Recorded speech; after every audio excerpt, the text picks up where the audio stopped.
Welcome to Vijaya tailors. Punjab dress కుట్టడానికి నేను first ఏం చేశానంటే ఈ సైడ్న మనం అతికేస్తాం కదండి, అలా వేయకుండా నేను ఫస్ట్ వచ్చేసి చూడండి ఈ మధ్యకి ఇలాగా ఇదిగోండి ఇలా వేసుకుంటా వచ్చా. ఇలా వేసుకుంటా వస్తే ఏంటంటే రివర్స్ తిప్పినప్పుడు కూడా మనకి క్లాత్ జరగకుండా ఉండిద్ది. అందుకని చెప్పి మధ్యన వేసేసుకొని ఈ చివరిని వేసుకున్నా. ఈ చివరిని వేసుకున్న తర్వాత నేనేం చేశానంటే మనకి సైడ్న ఇలాగా ఫ్రిల్ పెట్టేసేసి ఇలా కుట్టాలి కదా. నేనేం చేశానంటే ఇక్కడ నీట్గా వచ్చిందని చెప్పేసి ఇదిగో ఇంతవరకు కట్ చేశాను అనమాట.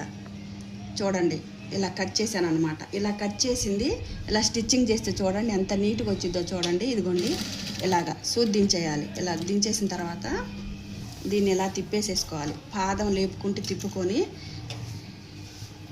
కట్స్ కుట్టేటప్పుడు ఏంటంటే మనకి నీట్గా వచ్చింది అనమాట. ఇదిగోండి ఇప్పుడు దీన్ని నేను కట్స్ కుట్టేటప్పుడు ఏం చేశాను అని అంటే ఇట్లా నేను కట్ చేశాను కదా, దాన్ని అటు పక్కకు నెట్టేసేయండి.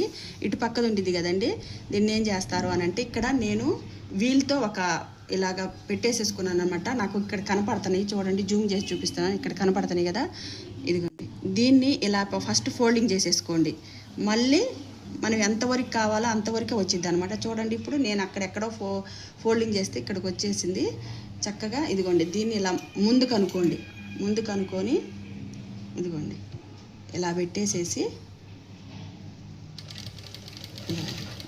ఇలాగ మళ్ళీ సూది దించండి. దించిన తర్వాత మళ్ళీ పైకి లేపండి. పాదాన్ని పైకి లేపి కొంచెం ముందుకెట్టానండి. ముందుకు అనిన తర్వాత చూడండి ఇప్పుడు నేను ఎక్కడైతే వీల్తో ఇలాగ పెట్టేసేసుకున్నానో అక్కడికే చూడండి ఫస్ట్ ఇక్కడ ఒక ఫోల్డింగ్ చేసుకున్నాను, మళ్ళీ ఇలా ఫోల్డింగ్ చేసేసుకున్నాను అనమాట. ఆటోమేటిక్గా అదే వచ్చేసిద్ది. కొంచెం పాదం ఎత్తేసేసి ఇదిగోండి ఇలా పాదం ఎత్తిన తర్వాత దీన్ని సరి చేసుకోవాలి. సరి చేసుకుంటూ కొట్టొద్దు. ఇదిగోండి ఇలాగా చూడండి ఇప్పుడు నీట్గా పడుతుంది. ఇదిగోండి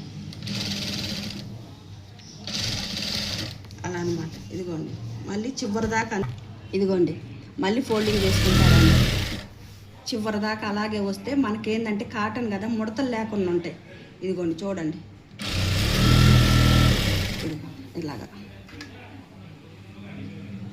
ఆటోమేటిక్గా దీన్ని మాత్రం ఇలాగ నెట్టేసేయండి. ఎందుకంటే మనకి ఇక్కడ నుజ్జు రాకుండా ఉంటుంది అనమాట ఉతికినా కానీ. ఇదిగోండి ఇలా మళ్ళీ కూడా వచ్చేసి రెండో పక్క చూపిస్తాను అయిపోయిన తర్వాత.